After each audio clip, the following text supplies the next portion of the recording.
આ છે મહેસાણાના રાધનપુર રોડ પર આવેલું ઓમકારેશ્વર મહાદેવ મંદિર, જ્યાં વસે છે ઓમકાર સ્વરૂપ શિવજી. અહીં શ્રાવણના મહિનામાં શિવોપાસના કરવા ભાવિકોની ભીડ જામી છે. શિવજીને રીઝવવા શિવોપાસનાનો આ પર્વ ભક્તો કેવી રીતે ચૂકે? એમાં પણ જ્યારે આવું વિશેષ સ્થાન હોય તો પછી વાત જ શું પૂછવી. વિશેષ એટલા માટે કારણ કે એક તરફ અહીં ભગવાન શિવના સ્થાપિત શિવલિંગના દર્શન થાય છે, તો બીજી તરફ શ્રાવણ મહિનાને લઈ એક અલગ અને અનોખું 51,000નું રુદ્રાક્ષનું શિવલિંગ પણ અહીં બનાવાયું છે. આ 51,000 પંચમુખી રુદ્રાક્ષ 13 ફૂટ ઊંચું શિવલિંગ ભક્તો માટે મૂકવામાં આવ્યું છે, જે દર્શન કરશે ભક્તો અહીંયા આવીને.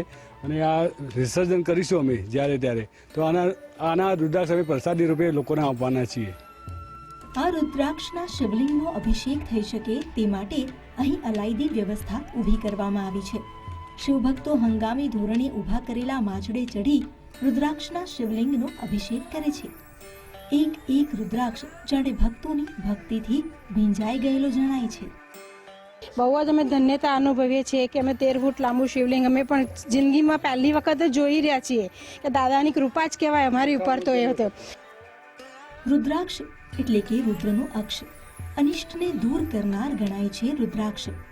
રુદ્રાક્ષની પૂજાનું શાસ્ત્રોમાં વિશેષ વર્ણન છે, એટલે જ અહીં આ રુદ્રાક્ષના શિવલિંગના દર્શન કરી ભક્તો દિવ્યતાનો અનુભવ કરી નતમસ્તક થાય છે. મુકેશ જોશી, મહેસાણા, ગુજરાત ફર્સ્ટ.